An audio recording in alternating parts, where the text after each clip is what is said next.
Welcome. I'm Tracy Smith, and this is Here Comes the Sun, a closer look at some of the people, places, and things we bring you every weekend on Sunday morning.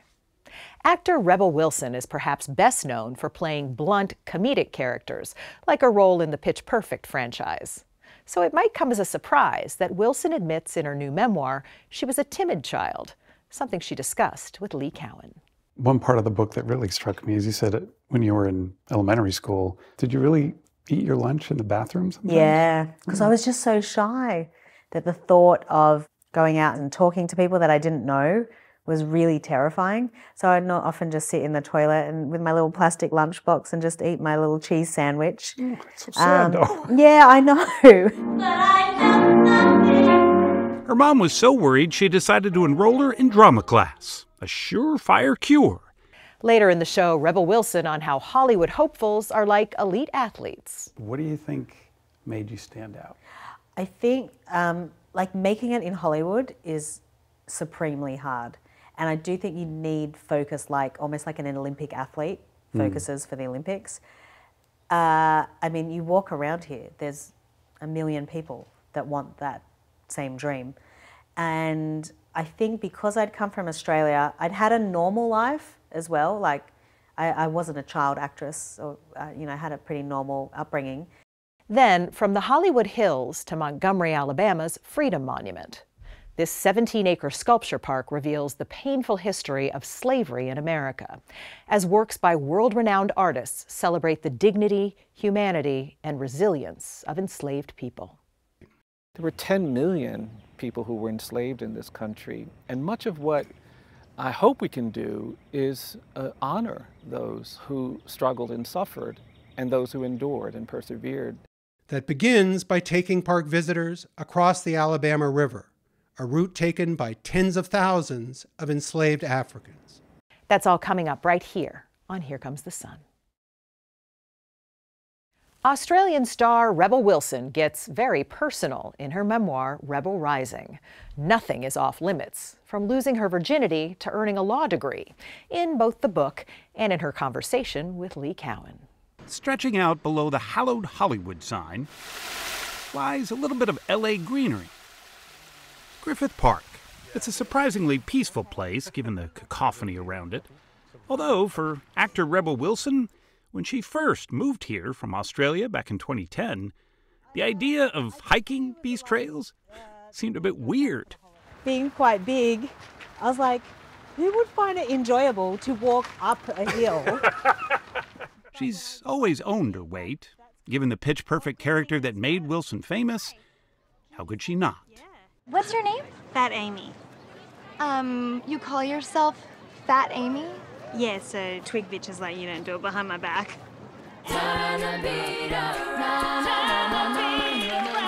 That was really the one that really changed my life and actually made me earn lots of money. Wait, I shouldn't say that. Even though some of you are pretty thin, I think that you all have fat hearts. It's clear it was her talent, not her size, that ensured she wasn't a one-off. Your diary proved very interesting to read. You read my journal?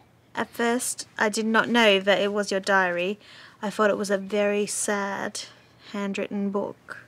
Bridesmaids was her breakout. She got 6 movie offers in the 2 weeks after its release. She was a sure thing, and those around her wanted to make sure she stayed in her lane. My agents were against losing weight because they thought, well, you've got such a pigeonhole, but it's such a valuable pigeonhole, being the fat, funny girl, so we don't really want you to lose that. It made her relationship with both food and fame both complicated and contradictory. People would see me being this confident big girl and just didn't seem to be restricted by being a big girl.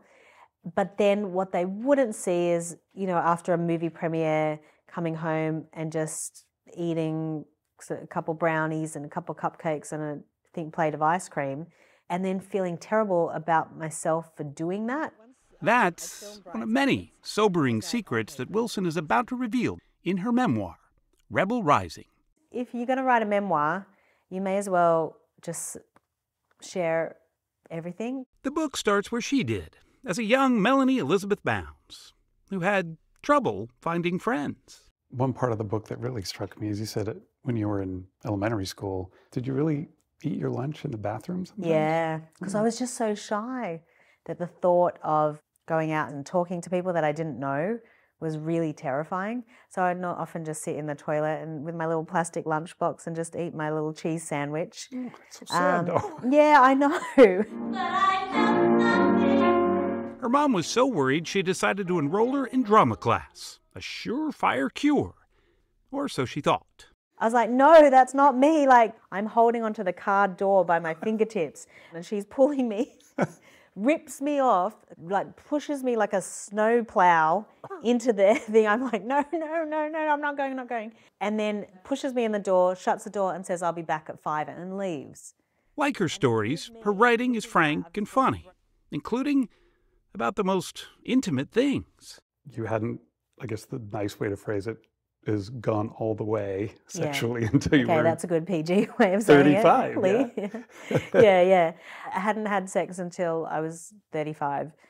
And that was something that I felt ashamed about it. Like, I felt really embarrassed about it, actually. Even though no one knew? Yeah, nobody knew. Not even the guy that I first slept with knew, and now he'll know. Great. That's not to say that all the memoir is funny reading, especially when she gets to one of her later roles with fellow comedian and one-time co-star Sacha Baron Cohen. I thought, oh, he's a comedy genius. And it was just ended up being the worst professional experience I've had. Oh, look. I'm exactly like Sharon Stallone in Basic Instincts. During the filming of The Brothers Grimsby, released in 2016, Wilson says she felt Baron Cohen had, quote, something against women, particularly overweight women. This felt personal, she writes. He just wanted me to look and feel awful. He asked me to do things that made me feel very uncomfortable, humiliated, kind of degraded as a human being. And yes, I'd played characters before that had used my bigger physicality to my own advantage, but I had agency over that character. Through a spokesperson, Baron Cohen called Wilson's allegations, quote, demonstrably false. One of the writers and producers of Grimsby told Sunday Morning, quote, this makes no sense. Not only was Rebel's character consistent with how she was described in the script, which Rebel had read and approved prior to filming, she also had full agency in all aspects of her character, Dawn. He is one of at least 8 people connected to the film so far who've come forward to cast doubt on Wilson's claims. Nevertheless, she writes that when the production finished, quote, it really sank in. It felt like Sacha Baron Cohen had sexually harassed me. It's not about cancelling him, it's more about expressing my truth and what happened. She's felt wronged before, when tabloids in Australia claimed that she had repeatedly lied about her backstory. Wilson took the billion-dollar media company to court and won. It wasn't just defamation, it was malicious defamation, right? That's what they ended up. Which is the hardest form of defamation to prove. She knew what she was doing. Wilson actually has a law degree from the University of New South Wales. She earned it while still starring in a hit Australian TV series. She wanted me to tell you not to call her anymore. I got famous first in Australia for playing this like gang girl, and then they'd see me walk into like my federal constitutional law exam. They'd just be like, wait, but isn't that, like, it would confuse the hell out of people. But you know what they say about me, that girl is a girl. She's still surprising people. In 2022, she ditched comedy for a dramatic role. Do not be nice to me. The movie revealed a different side of Wilson and a different look. She had lost as much as 60 pounds in just 11 months. In part, on the advice of a fertility doctor. Yep, Wilson was ready to be a mom. You want to say mama? Mama! Yay! Meet Royce Lillian Elizabeth Wilson, born via surrogate in November of 2022. What? Oh, that's Lee there. Yeah.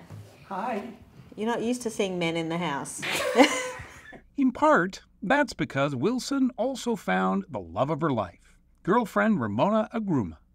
Wilson proposed last year on Valentine's Day at Disneyland.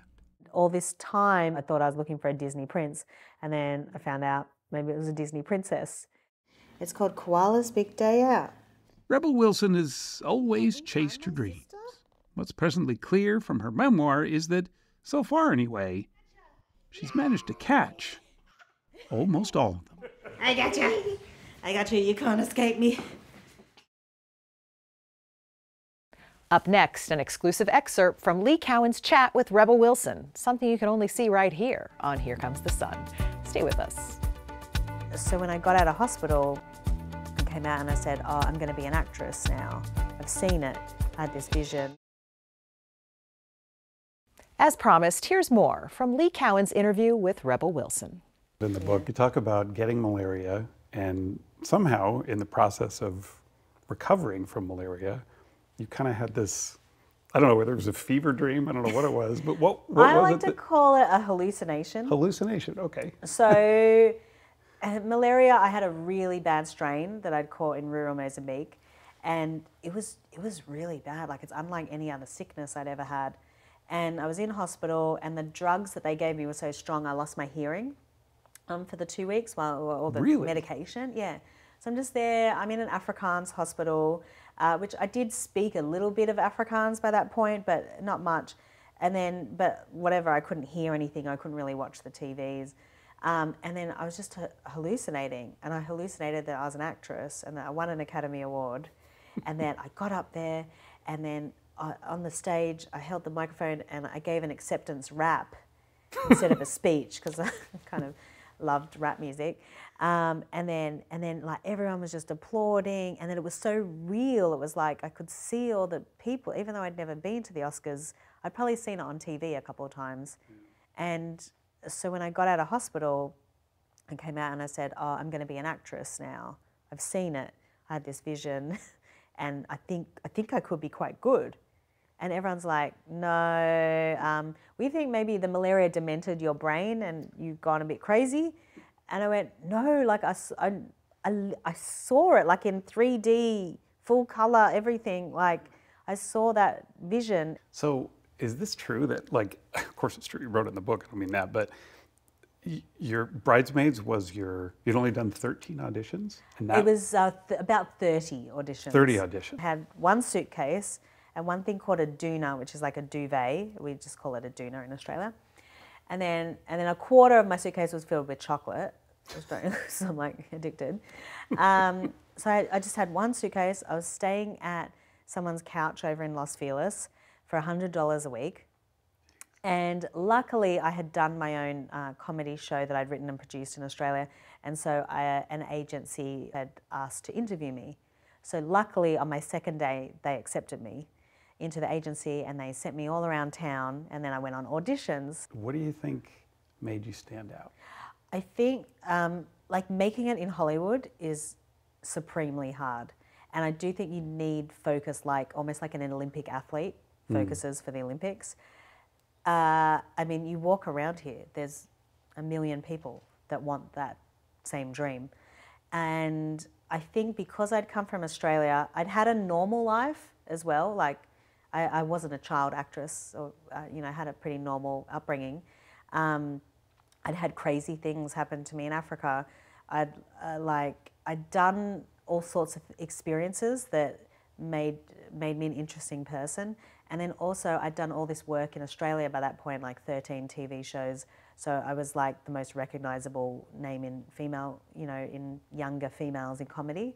Yeah. So that just gave me the advantage to come straight in and audition for like the big projects, because I would not know how like an American would come and get noticed if they hadn't really done anything, unless you're like insanely good looking. Yeah. I think those people get fast tracked. But like if you're a bit more like me, you know, you just, it's almost impossible. Like it's really, the statistics on it, you've got more odds of becoming an NFL player if you're a guy than, you know, coming from a foreign country to Hollywood to make it. But you did it. Yeah, I think I think I did it. I think it's safe to say you did it. Yeah, yeah. Up next, a deeper understanding of slavery through art. Welcome back. Historical artifacts and artistic expressions of slavery in America stand alongside one another at Freedom Monument Sculpture Park in Montgomery, Alabama. Mark Whitaker explored the nearly 50 works of art and connected with his own roots along the way.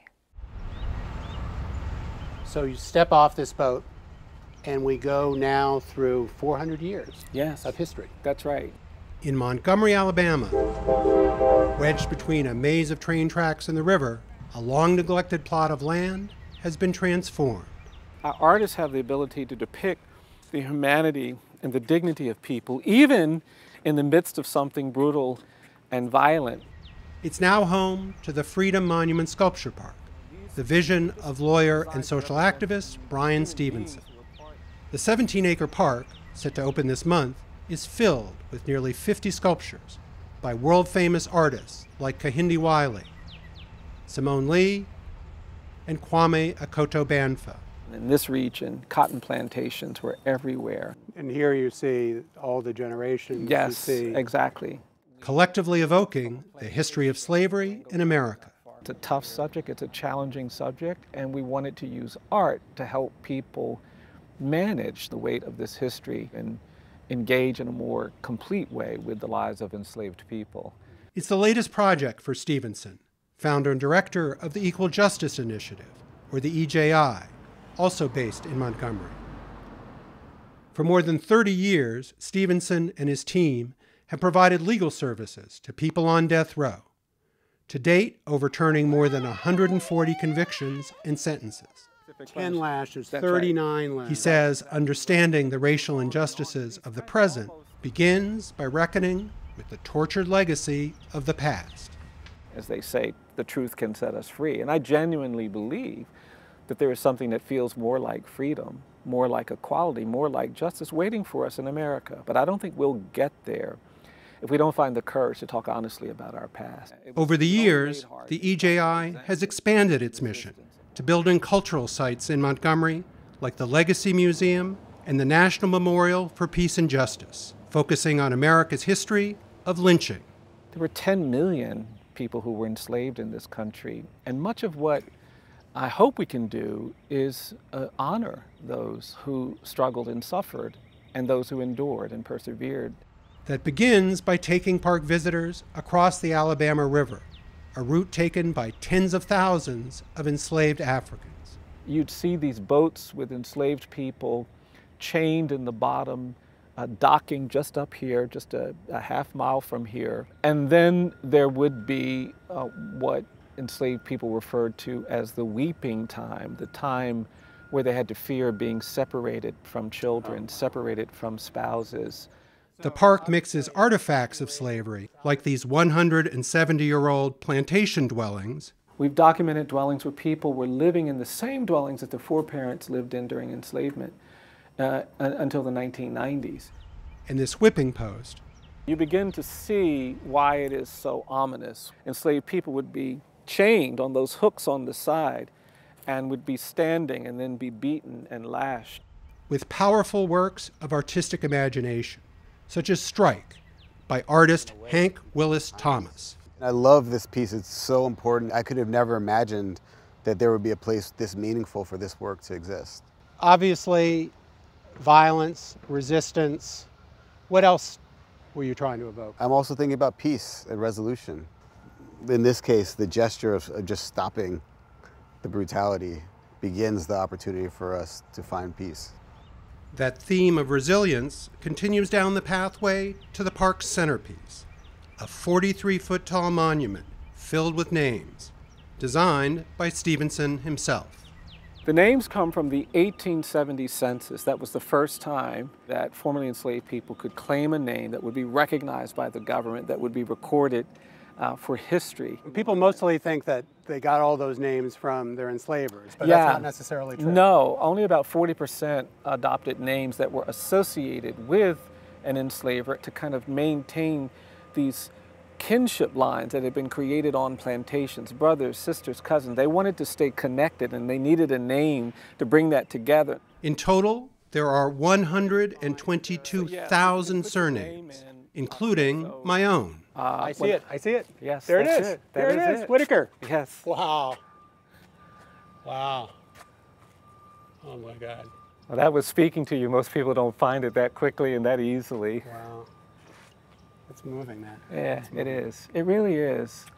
It really is. And with one T. With one T. Those are my people. We're the one T Whitakers. On the back, you'll see a 2T or somewhere else. Then and now, Bryan Stevenson says, the towering memorial is also a metaphor for the hope of a better future in the distance. We will continue to struggle for the freedom that you died for. That's what I think we owe those who have suffered before us. I'm Tracy Smith. Thanks for joining us. We'll see you here next time on Here Comes the Sun.